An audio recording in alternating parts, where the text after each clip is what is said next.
Friends, I am Yogita. Welcome back to YouTube channel economics आसान है। Guys, आज हम इंडियन इकोनॉमिक डेवलपमेंट का chapter number 3 liberalisation, privatisation and globalisation को ही कंटिन्यू करेंगे। गाइस, इससे पहले हम पढ़ चुके हैं क्या रीजंस थे इकोनॉमिक रिफॉर्म्स के, क्यों इंडिया ने न्यू इकोनॉमिक पॉलिसी 1991 को अनाउंस किया। ठीक है, मेजरली इसमें हम 3 पॉलिसीज के बारे में पढ़ते हैं, liberalisation, privatisation and globalisation. So guys, हमने स्टार्ट करा था लिबरलाइजेशन के बारे में कि लिबरलाइजेशन का मतलब क्या है कि removal of entry and growth restrictions on the private sector. कि पहले क्या था, पब्लिक सेक्टर डोमिनेंस में था, प्राइवेट सेक्टर का तो बहुत ही लिमिटेड रोल था। तो अब क्या करेंगे लिबरलाइजेशन के अंडर कि हम जो भी रेस्ट्रिक्शंस लगा रखे थे ना प्राइवेट सेक्टर पर, उसको रिमूव कर देंगे ताकि प्राइवेट सेक्टर भी क्या है, मार्केट में आए, अपनी न्यू फर्म्स खोले, अपने आप को एक्सपैंड कर सके। तो कुछ रिफॉर्म्स करे गवर्नमेंट ने डिफरेंट सेक्टर्स के अंदर। तो उसी को बेसिकली आज हम पढ़ेंगे, लिबरलाइजेशन के बारे में पढ़ेंगे, किस तरीके से जो है इंडस्ट्रियल सेक्टर में रिफॉर्म्स लाए गवर्नमेंट ने और फाइनेंशियल सेक्टर्स में रिफॉर्म लाए। बाकी टैक्स रिफॉर्म्स, ठीक है, फॉरेन एक्सचेंज रिफॉर्म्स, वो भी हम नेक्स्ट क्लास में डिटेल में पढ़ेंगे। सो गाइस, स्टार्ट करते हैं आज की क्लास और देखें कि न्यू इकोनॉमिक पॉलिसी कब लॉन्च करी गई थी, कब अनाउंस की गई थी। 24 जुलाई 1991 में करी गई थी। लिबरलाइजेशन के बारे में हम पढ़ रहे हैं। लिबरलाइजेशन का मतलब है क्या, removal of entry and growth restrictions on the private sector. कि प्राइवेट सेक्टर के ऊपर जो भी एंट्री पर या फिर ग्रोथ पर रेस्ट्रिक्शंस लगाई गई थी उसको क्या करेंगे, रिमूव करेंगे। सो गाइज, सबसे पहले हम देखते हैं इंडस्ट्रियल सेक्टर रिफॉर्म्स कि गवर्नमेंट ने इंडस्ट्रियल सेक्टर में क्या क्या रिफॉर्म्स लाए। तो फर्स्ट हमारा आता है रिडक्शन इन इंडस्ट्रियल लाइसेंसिंग। कि पहले क्या था कि अगर मुझे इंडस्ट्री खोलनी है तो मुझे क्या लेनी पड़ेगी, परमिशन लेनी पड़ेगी, लाइसेंस लेना पड़ेगा, तभी मैं ओपन कर सकती हूँ, न्यू फर्म हो गया या फिर अपनी फर्म को एक्सपैंड कर सकती हूँ। तो गवर्नमेंट ने क्या करा, अंडर लिबरलाइजेशन पॉलिसी उसको रिमूव करा गया, लाइसेंस को हटाया गया। तो अबॉयलिश इंडस्ट्रियल लाइसेंसिंग, अबॉयलिश करा गया इंडस्ट्रियल लाइसेंसिंग को for all the projects except, सारे के सारे जितने भी बेसिकली प्रोजेक्ट्स है, जो अगर मैं कोई भी फॉर्म ओपन अप करती हूँ तो मुझे लाइसेंस की जरूरत नहीं है अब, बट कुछ इंडस्ट्रीज को छोड़कर, क्योंकि फॉर सिक्योरिटी पर्पस गवर्नमेंट को उन इंडस्ट्रीज में क्या करना पड़ा, लाइसेंस लगाने पड़े। बट लाइसेंस क्या हो गया, लिमिटेड कर दिया कुछ इंडस्ट्री तक। अगर उन इंडस्ट्री के अलावा मैं कोई भी इंडस्ट्री या कोई भी फॉर्म ओपन अप करती हूँ तो मुझे लाइसेंस की ज़रूरत नहीं है, परमिशन की ज़रूरत नहीं है। तो क्या क्या इंडस्ट्री थी जिसमें मेरे को लाइसेंस चाहिए ही चाहिए, लीकर, डिफेंस इक्विपमेंट्स हो सकता है एंड इंडस्ट्रियल एक्सप्लोजिव हो सकते हैं। अब ये क्या है, बेसिकली फॉर सेफ्टी पर्पस के लिए गवर्नमेंट को इस पे लाइसेंस लगाना ही पड़ेगा। क्यों, क्योंकि अगर सभी बेसिकली विदाउट परमिशन लीकर की इंडस्ट्री हो गया, डिफेंस इक्विपमेंट्स हो गया, इंडस्ट्रियल एक्सप्लोजिव हो गया, ये ओपन अप करेंगे तो ऑब्वियस सी बात है इससे हमारी कंट्री को हार्म भी हो सकता है। ठीक है, फॉर सिक्योरिटी पर्पस गवर्नमेंट ने क्या करा था, लाइसेंस को लिमिट कर दिया इन 3 इंडस्ट्रीज तक। ठीक है, बाकी अगर इनके अलावा कोई इंडस्ट्री ओपन करता है, कोई फॉर्म ओपन करता है तो उसको लाइसेंस की जरूरत नहीं है, वो ओपन कर सकता है। तो अबॉयलिश कर दिया गया इंडस्ट्रियल लाइसेंसिंग को। नो लाइसेंसिंग नीडिंग, अब कोई लाइसेंस की जरूरत नहीं थी। कि इससे पहले क्या था, 1991 से पहले, कि अगर मेरे को फॉर्म ओपन अप करनी है तो मेरे को लाइसेंस चाहिए, मेरे को अपनी फॉर्म को एक्सपैंड करना है, न्यू ब्रांचेस ओपन करनी है तब भी मेरे को लाइसेंस चाहिए, मेरे को प्रोडक्ट में डाइवर्सिफिकेशन लानी है तब भी लाइसेंस चाहिए। मतलब हर चीज़ के लिए परमिशन चाहिए होती थी, रेस्ट्रिक्शंस लगा रखी थी गवर्नमेंट ने।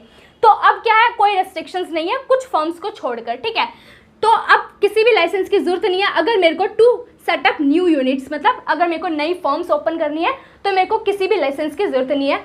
Then expand and diversify the existing line of manufacture. कि मैंने ऑलरेडी क्या कर रखी है, अपनी इंडस्ट्री ओपन कर रखी है, अब मेरे को अपनी इंडस्ट्री को एक्सपैंड करना है, न्यू ब्रांचेस ओपन करनी है, ठीक है, डाइवर्सिफिकेशन लानी है प्रोडक्ट्स में, तो मैं कर सकती हूँ, लाइसेंस की जरूरत नहीं है।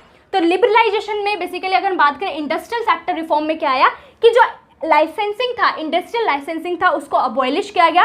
सिर्फ और सिर्फ 3 इंडस्ट्री तक रहा कि लीकर हो गया, डिफेंस इक्विपमेंट्स हो गया, इंडस्ट्रियल एक्सप्लोजिव हो गया, वो भी फॉर सेफ्टी पर्पस जो है गवर्नमेंट ने इस पे लाइसेंस लगाया। अदरवाइज कोई भी लाइसेंस की जरूरत नहीं है अगर मेरे को नई फॉर्म ओपन अप करनी है या फिर अपनी फॉर्म को एक्सपैंड करना है, डाइवर्सिफाई करना है। ठीक है, देन आता है decrease in role of public sector. कि पहले क्या था, अभी पब्लिक सेक्टर ही डोमिनेंस में था, पब्लिक सेक्टर ही क्या करता था, कंट्रोल एंड मैनेज करता था पूरी इकोनॉमी को। बट अब लिबरल करना है ना, तो अब हम क्या करेंगे, जो पब्लिक सेक्टर का रोल था ना उसको क्या कर देंगे, डिक्रीज कर देंगे। मतलब कि हम प्राइवेट सेक्टर को भी तो मौका दें इंडस्ट्री में आने का, ठीक है, ताकि एक कॉम्पिटिटिव इन्वायरमेंट क्रिएट हो, इकोनॉमी की ग्रोथ एंड डेवलपमेंट हो। तो अब जो बेसिकली क्या था कि पब्लिक सेक्टर जो था वो 17 इंडस्ट्री में क्या थी, उसकी डोमिनेंस थी, बट उसको रिड्यूस करके क्या कर दिया, सिर्फ और सिर्फ 3 इंडस्ट्री तक ले आए हम। वो भी 3 इंडस्ट्री में इसलिए ताकि बेसिकली हमें क्या देखना है, पब्लिक का वेलफेयर भी देखना और उनकी सेफ्टी भी देखनी है। इसलिए क्या हुआ, 3 3 इंडस्ट्री तक हमने क्या कर दिया, रिड्यूस कर दिया गवर्नमेंट का रोल, पब्लिक सेक्टर का रोल। तो reduce from 70 to following 3 industries. कौन कौन सी 3 इंडस्ट्री थी? डिफेंस इक्विपमेंट्स, ठीक है, then atomic energy generation and railway transportation. तो इन 3 इंडस्ट्री में क्या थी, गवर्नमेंट की बेसिकली मोनोपोली है। आज के टाइम पे भी देखा जाए रेलवे में गवर्नमेंट की मोनोपोली है, डिफेंस हो गया, एटॉमिक एनर्जी हो गया। क्यों है?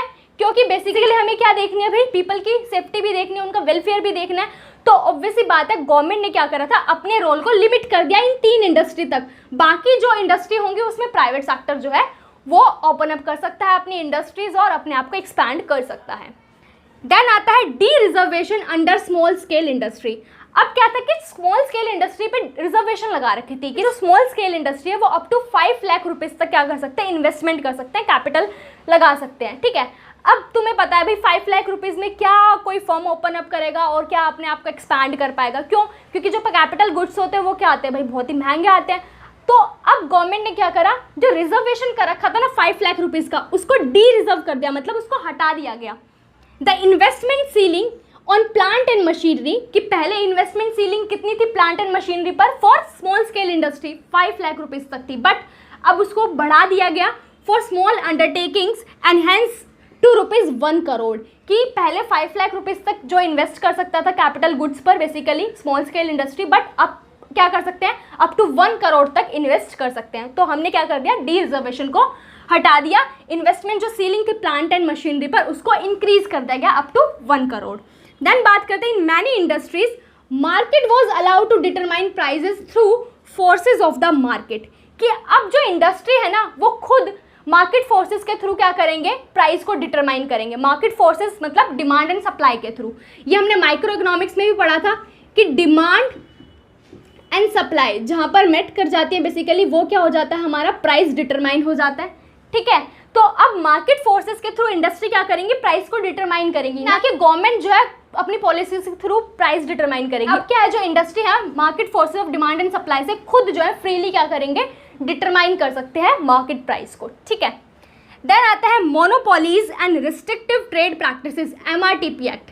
अब MRTP एक्ट लेके आई गवर्नमेंट। MRTP एक्ट का मतलब क्या है कि पहले क्या होता था, the requirement for large companies seek prior approval for expansion and establishment of new undertakings, merger, amalgamation, etc. were eliminated. अब क्या था कि MRTP एक्ट आया, हमारा monopolies and restrictive trade practices आया, MRTP एक्ट आया। पहले क्या होता था कि जो लार्ज कंपनीज थी ना उनको परमिशन लेनी पड़ती थी, अप्रूवल लेना पड़ता था अपने आप को एक्सपैंड करने के लिए, एक्सपेंशन करने के लिए, ठीक है, न्यू ब्रांचेस ओपन करने के लिए या अपनी न्यू यूनिट जो है इस्टेब्लिश करने के लिए, मर्जर करने के लिए, किसी अदर फर्म या इंडस्ट्री के साथ मर्ज होने के लिए, अमालगमेशन करने के लिए मतलब ज्वाइन होने के लिए किसी अदर इंडस्ट्रीज के साथ, तो परमिशन की जरूरत पड़ती थी।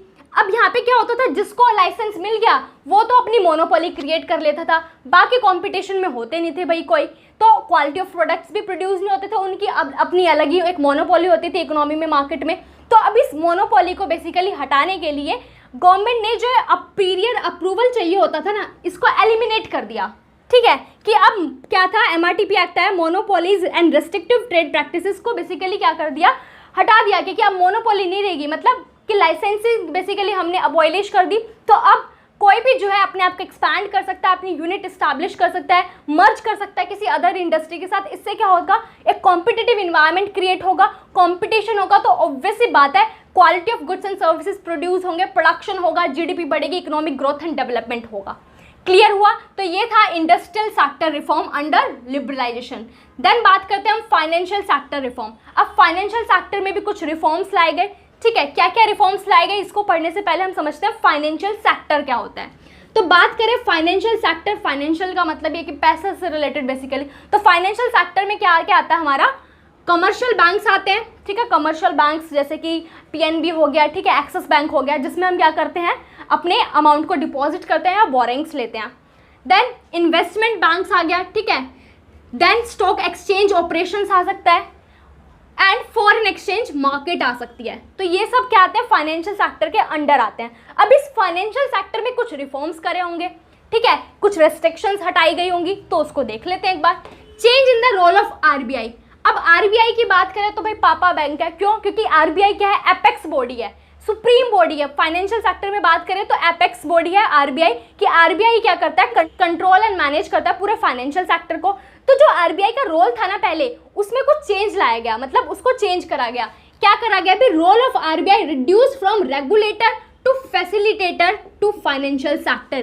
कि पहले क्या था, आरबीआई का रोल था रेगुलेटर, मतलब कि कुछ भी फाइनेंशियल सेक्टर में करना है तो सब कुछ रेगुलेट कौन करेगा, आरबीआई करेगा। अब यहाँ पे क्या थे कि जो फाइनेंशियल सेक्टर थे, कमर्शियल बैंक थे, ठीक है, स्टॉक मार्केट था, अब उसके पास अपनी कोई फ्रीडम नहीं है, ऑब्वियसली बात है अपनी कोई फ्रीडम नहीं है, वो खुद से कोई डिसीजन नहीं ले सकता, तो फिर इतनी इंप्रूवमेंट नहीं आई फाइनेंशियल सेक्टर में। बट अब उसको चेंज किया गया, लिबरल करा गया है ना। अब चेंज करके क्या कर दिया, फैसिलिटेटर बना दिया आरबीआई को, कि आरबीआई क्या करेगा, फैसिलिटेट करेगा फाइनेंशियल सेक्टर को। कमर्शियल बैंक हो गया, ठीक है, स्टॉक मार्केट हो गया, अब इनको फैसिलिटेट करेगा कि अगर किसी चीज की जरूरत है तो आरबीआई क्या करेगा, उनको फैसिलिटेट करेगा, डायरेक्शन प्रोवाइड करेगा, रेगुलेट नहीं करेगा, कंट्रोल नहीं करेगा, ठीक है। तो यहाँ पे क्या करिए, एक तरीके से फ्रीडम दी गई। देन आता है ओरिजिन ऑफ प्राइवेट बैंक्स, कि पहले क्या था, पब्लिक सेक्टर मैंने बताया डोमिनेंस में था, तो ज्यादातर क्या थे हमारे गवर्नमेंट बैंक से, पब्लिक बैंक से। बट अब धीरे धीरे प्राइवेट बैंक्स भी आना शुरू हो गए। Establishment of private sector banks, ठीक है, प्राइवेट सेक्टर बैंक्स भी ओपन अप होना शुरू हुए, India as well as foreign, मतलब इंडिया के तो बैंक्स थे ही और फॉरेनर्स ने भी बेसिकली अपनी ब्रांचेस जो है इंडिया में ओपन अप करना स्टार्ट करी। अगर इंडिया के प्राइवेट सेक्टर का मैं एग्जांपल लूँ तो क्या हो सकता है, आईसीआईसीआई बैंक, फुल फॉर्म क्या है आईसीआईसीआई बैंक की, industrial credit investment corporation of India. और फॉरेन प्राइवेट बैंक भी आ गए थे, तो फॉरेन प्राइवेट बैंक का एग्जांपल ले सकते हैं HSBC। HSBC का मतलब क्या है, हांगकांग शंघाई बैंकिंग कॉर्पोरेशन। तो बेसिकली अब क्या हुआ कि इंडिया के प्राइवेट बैंक भी ओपन अप होना स्टार्ट हुए और फॉरेन बैंक्स भी बेसिकली इंडिया में ओपन अप होना स्टार्ट हुए। तो अब इससे क्या होगा, बहुत सारे बैंक बेसिकली बैंक के ब्रांचेस बैंक जो है ओपन होने लग गए, तो अब इससे कॉम्पिटिटिवनेस बढ़ेगी और क्या होगा, जो कस्टमर्स होंगे, जो अकाउंट होल्डर्स होंगे बैंक्स में, उनको बेनिफिट मिलेगा। क्यों, क्योंकि कंपटीशन ज़्यादा है तो क्वालिटी ऑफ सर्विसेज प्रोवाइड करेगा बैंक और लो रेट ऑफ इंटरेस्ट पे बेसिकली बोरिंग्स मिल सकती है। देन आता है increase in limit of foreign investment, कि फॉरेन इन्वेस्टमेंट की लिमिट बढ़ा दी, कि पहले जो था इंडिया में फॉरेनर्स जो थे वो बहुत ही कम इन्वेस्ट कर सकते थे। बट जब न्यू इकोनॉमिक पॉलिसी जो है 1991 अनाउंस की गई तो अंडर लिबरलाइजेशन उसको इंक्रीज करा गया, फॉरेन इन्वेस्टमेंट को इंक्रीज करा गया अप टू 51% तक, ठीक है, 51% तक जो है फॉरेन इन्वेस्टर इन्वेस्ट कर सकते हैं इंडिया में।